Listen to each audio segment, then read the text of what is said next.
오늘 저희들에게 주시는 하나님 말씀은 이사야 3장 16절부터 23절까지 말씀입니다. 말씀을 함께 봉독합니다.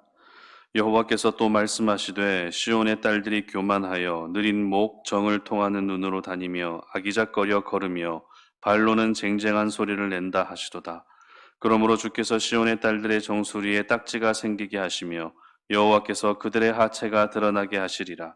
주께서 그날에 그들이 장식한 발목고리와 머리의 망사와 반달 장식과 귀고리와 팔목고리와 얼굴 가리개와 화관과 발목 사슬과 띠와 향압과 호신부와 반지와 코고리와 예복과 겉옷과 목도리와 손주머니와 손거울과 세마포 옷과 머리수건과 너울을 제하시리니. 아멘. 하나님의 심판은 예외가 없다라는 제목으로 말씀 전합니다. 저희들은 지금 코로나19로 인한 3차 대유행의 시기를 보내고 있습니다. 기온도 많이 떨어졌기 때문에 바이러스가 활동하고 번식하기가 더 좋은 환경이 되어버렸는데요. 매일 수백 명의 확진자가 쏟아져 나오고 있습니다.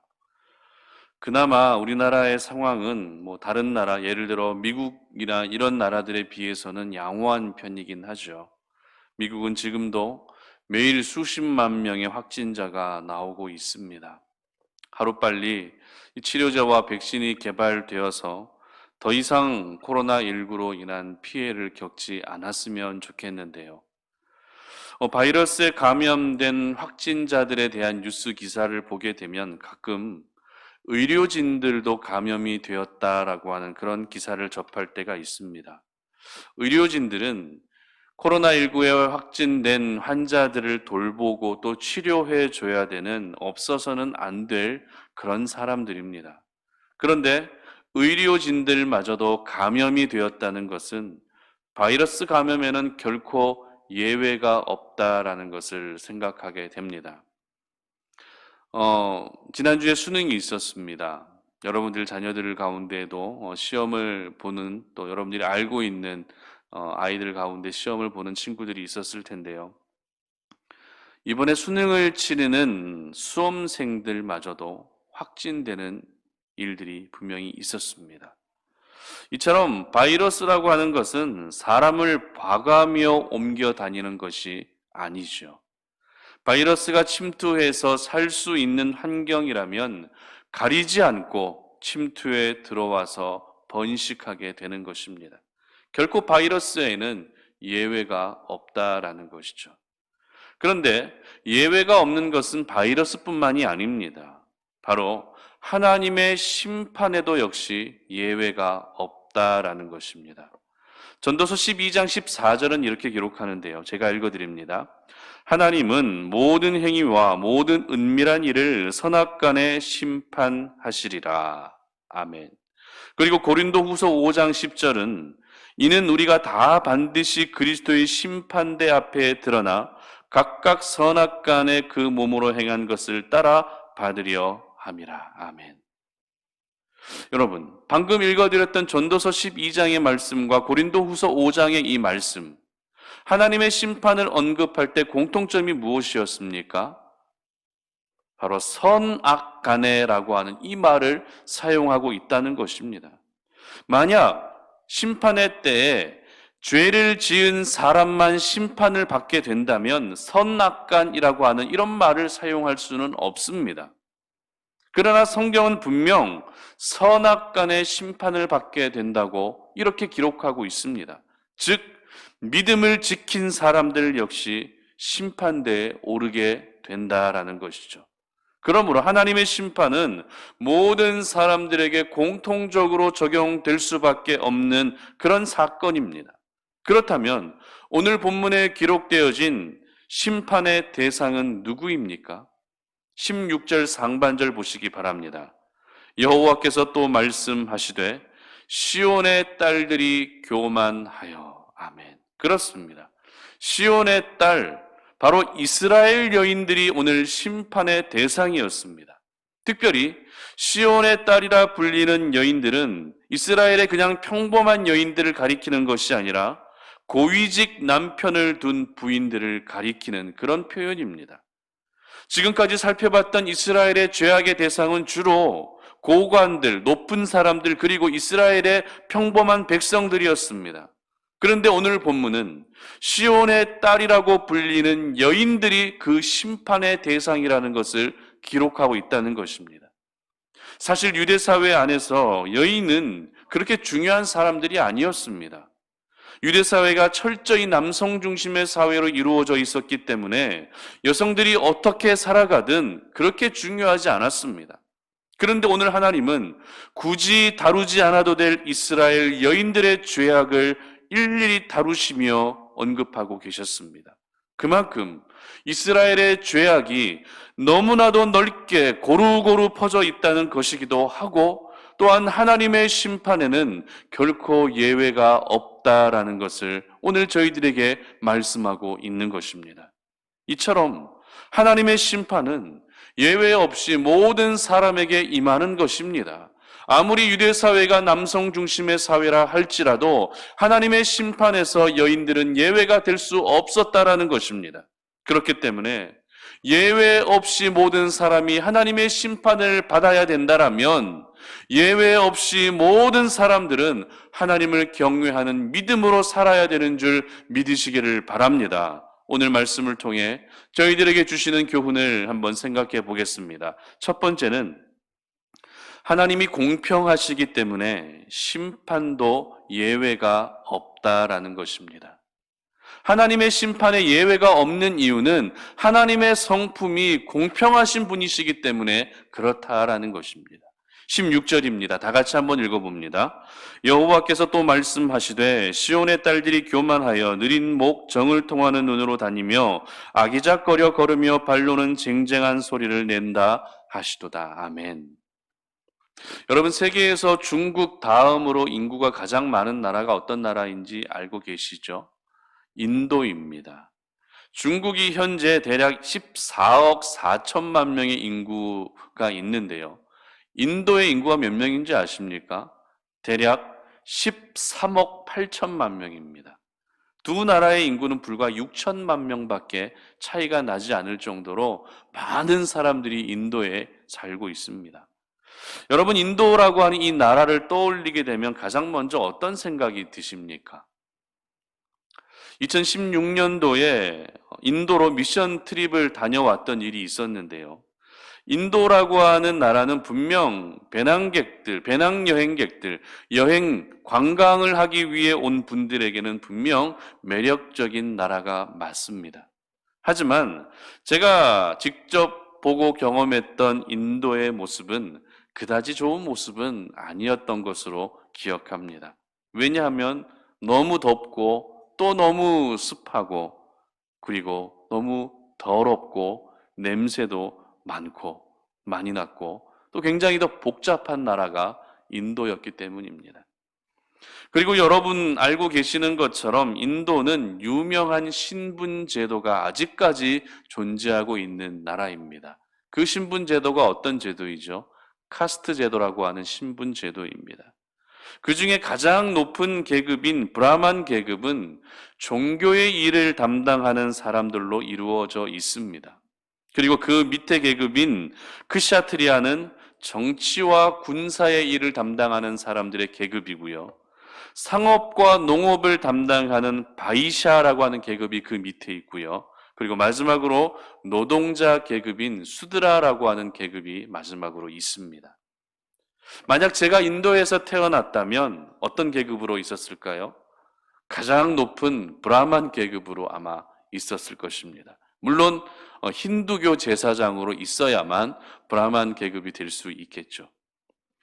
이러한 카스트 제도는 직업과 그리고 신분의 차별을 둔 대표적인 신분 제도입니다. 그러나 점점 사회가 발달하고 있는 이 세상 속에서는 더 이상 카스트 제도가 맞지 않다라고 여기면서 카스트 제도를 반대하는 시위가 곳곳에서 일어나고 있다고 합니다. 이처럼 평등이 보장이 되지 않으면 그에 반발하는 사람들의 목소리는 점점 커질 수밖에 없는 것입니다. 그런데 유대 사회 안에서도 불평등의 모습은 생각보다 많이 있었습니다. 그 중에 대표적인 불평등의 모습은 여인과 그리고 아이들은 사람들의 숫자에 포함조차 되지 못하는 그런 불평등이 존재하고 있었던 사회였습니다. 잘 생각해 보면 이와 같은 불평등은 누가 만든 불평등입니까? 하나님이 과연 이런 불평등을 만드셨겠습니까? 그렇지 않습니다. 하나님이 만드신 것이 아니라 사람들이 만든 것이 이 불평등이었습니다. 자신의 지위와 기득권을 유지하기 위해 말도 안 되는 불평등을 가지고 사람들을 계급화하는 것은 성경의 가르침에도 분명히 위배되는 일이었습니다. 그러나 하나님은 그 불평등, 사람들이 만들어 놓은 그 불평등을 평등으로 바꾸시기 위해 하나밖에 없는 아들 예수님을 십자가에 죽게까지 하셨던 것입니다. 만약 하나님이 공평하지 않으신 분이라면 예수님의 죽으심으로 유대인들만 구원하셨을 것입니다. 그러나 우리 하나님은 누구보다도 공평하신 분이시기 때문에 예수님의 그 죽음으로 인해 유대인들뿐만 아니라 모든 이방인들까지 구원해 주셨습니다. 우리 하나님은 어떤 신분과 계급과 출신으로 평등이 깨지는 것을 원하지 않으십니다. 하나님이 오늘도 원하시고 추구하시는 것은 언제나 평등한 것이고 언제나 공평한 것입니다. 그렇기 때문에 유대 사회 안에서는 여인들이 항상 예외되는 이런 일들이 있었지만 죄의 삶에 대해서만큼은 예외시킬 수 없었던 것입니다. 하나님이 공평하시다는 것은 분명 큰 은혜입니다. 그러나 반대로 생각해 보십시오. 하나님이 공평하시기 때문에 우리는 오늘도 깨어 있어야 되고 더 영적으로 바로 서 있어야 한다는 것을 여러분들 꼭 기억하시기를 바랍니다. 하나님은 공평하시기 때문에 하나님께는 우리의 신앙의 연수가 중요하지가 않습니다. 얼마나 많이 훈련을 받았고 얼마나 많이 봉사를 하고 있느냐도 중요하지 않습니다. 어떤 직분을 가지고 있느냐도 중요하지 않습니다. 그저 얼마나 변함없이 하나님을 사랑하고 얼마나 변함없이 하나님을 경외하고 있느냐 하는 것이 하나님에게는 가장 중요한 것입니다. 그러므로 여러분들 하나님이 나를 특별 대우해 주실 것이다 라고 하는 이런 생각들 갖지 않으시기를 바랍니다. 그래도 내가 이 정도로 믿음을 지키고 그래도 이 정도로 하나님을 예배하고 이렇게 신앙생활하고 있는데 이 정도라면 하나님이 그래도 나를 책임져 주시고 나에게 좋은 은혜들을 베풀어 주시지 않을까라고 하는 이러한 보상 심리를 여러분들 내려놓을 수 있기를 바랍니다. 하나님과의 관계 속에서 이제 이러한 모든 인간적인 생각들은 다 내려놓으시고 가장 기본이 되는 것만이라도 잘 지키며 하나님을 섬길 수 있기를 바랍니다. 그리고 공평하신 하나님의 마음을 본받으셔서 저희들 역시 세상 가운데서 공평과 정의를 추구하고 그렇게 살아갈 수 있기를 주님의 이름으로 축복합니다. 하나님의 공평과 하나님의 평등과 하나님의 그 정의와 공의를 여러분들도 본받으시기를 바랍니다. 그래서 여러분들은 세상 가운데 그 누구도 차별하지 않는 그러한 하나님의 사람으로 살아가시기를 주님의 이름으로 축복합니다. 두 번째는 육적 아름다움이 아닌 영적 아름다움을 가꾸어야 한다라는 것입니다. 23절 말씀인데요. 다 같이 한번 보겠습니다. 손거울과 세마포 옷과 머리수건과 너울을 제하시리니. 아멘. 아름다움을 추구하는 것은 여성들의 관심이고 여성들의 이야기로 지금까지 여겨졌습니다. 그러나 오늘날 아름다움을 추구하는 남성들이 굉장히 많아졌습니다.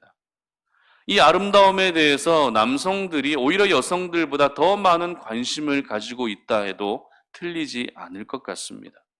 한 예로 요즘에는 남자분들도 눈썹 문신을 하시는 분들이 굉장히 많이 계십니다. 그만큼 외모에 관심이 많아졌다는 의미가 되겠죠. 그리고 외적인 모습이, 눈에 보여지는 그 외적인 모습이 사회생활을 하는데 크든 작든 많은 영향을 미치고 있다라는 것을 저희들은 알게 됩니다.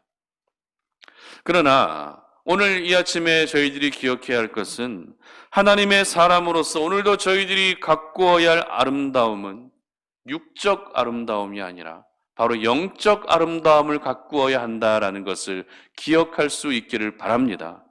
오늘 본문에서 하나님은 시온의 딸이라고 칭해진 이스라엘 고관의 부인들의 죄를 책망하실 때 가장 먼저는 그들의 교만과 그들의 음란의 모습을 책망하셨습니다.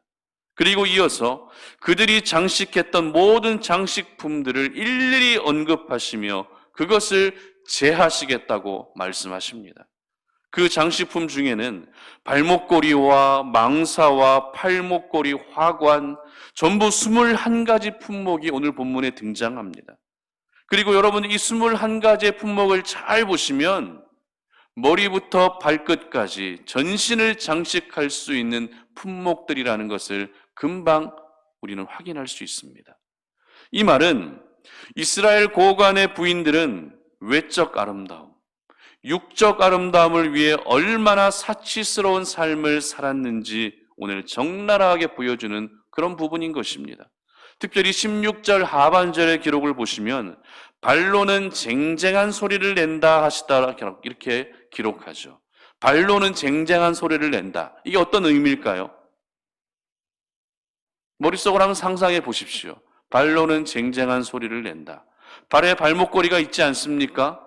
걸어다니면서 의도적으로 사람들 앞에서, 남자들 앞에서 걸어다닐 때 그 발목걸이에 걸린, 그 발목에 걸린 발목걸이의 소리가 더 잘 들리도록 그렇게 몸을 흔들면서, 몸을 움직이면서 그렇게 걸었다라는 것입니다. 자기가 치장하고 있는 장식품을 자랑하듯 흔들면서 걸었다라는 것입니다. 이처럼 이스라엘 고관의 부인들의 모습은 육적 아름다움을 가꾸는 데 온 정성을 쏟고 있었던 것이죠. 하지만 하나님께서는 이러한 모습을 보시며 가만히 두고 계실 리가 없었습니다. 이 모든 장식품을 어떻게 하시겠다고 하십니까? 제하겠다고 말씀하십니다. 특별히 오늘 본문 23절 하반절에 기록된 이 제하시겠다라는 이 단어는 어제 살펴보았던 3장 1절에 기록된 이스라엘 백성들이 의지하던 것들을 제하시겠다라고 할 때 사용된 단어와 동일한 단어입니다.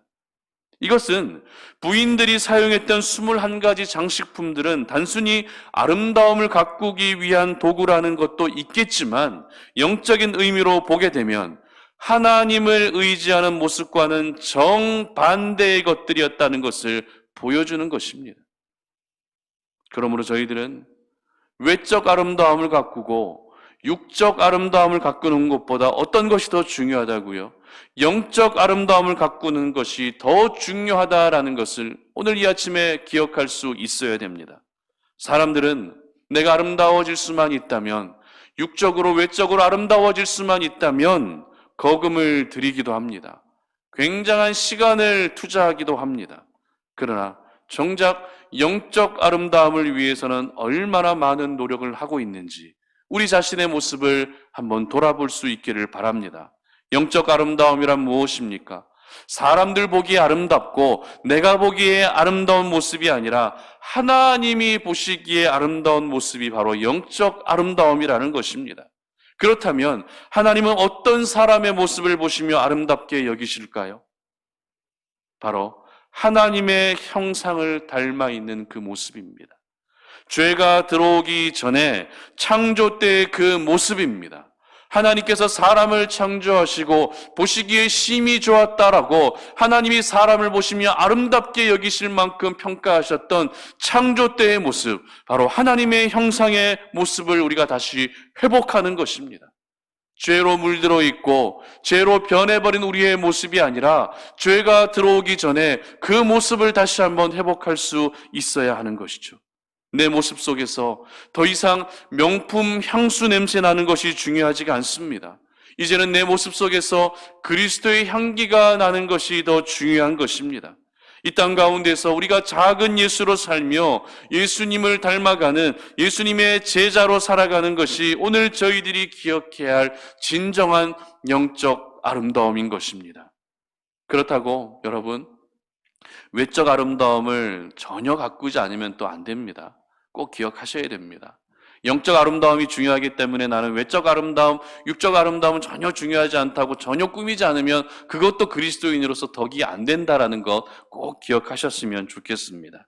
하나님의 사람으로서 어느 정도의 외적 아름다움과 육적 아름다움은 있어야 됩니다. 그만큼 신경을 써야 된다라는 것이죠. 하지만 너무 신경을 쓰지 마시고 기본만 하시고 이제는 영적 아름다움을 가꾸시는데 더 많은 시간과 정성을 드릴 수 있기를 바랍니다. 그래서 마지막 날 하나님의 심판대에 섰을 때 하나님께서 여러분의 외적 아름다움과 육적인 모습을 보시며 그것을 보시며 평가하는 것이 아니라 영적 아름다움을 보시며 평가하고 또 평가받을 수 있는 그런 우리 송탄 오륜의 모든 가족들이 되시기를 주님의 이름으로 축복합니다. 말씀을 맺겠습니다. 오늘 이스라엘 여인들의 죄악들마저도 책망하시는 하나님의 모습을 보면서 저희들은 하나님의 심판은 결코 예외가 없다라는 것을 다시 한번 깨닫게 됩니다. 왜 하나님의 심판에는 예외가 없습니까? 하나님의 성품 그 자체가 너무나도 공평하신 성품을 가지신 분이기 때문에 그렇습니다. 그러므로 오늘 하루 여러분들 육적 아름다움을 가꾸는 하루가 아니라 영적 아름다움을 가꾸는 하루가 되셔서 하나님의 심판의 때 여러분의 그 영적 아름다움이 하나님께 칭찬 들을 수 있기를 주님의 이름으로 축복합니다. 기도하겠습니다. 하나님 감사합니다. 오늘 이 아침에 우리가 주의 말씀을 듣고 오늘 이 하루를 시작합니다. 오늘도 우리가 이 하루를 시작할 때 오늘도 들었던 말씀을 기억하며 정말 하나님의 심판에는 예외가 없다라는 것을 다시 한번 우리의 마음 깊이 새깁니다.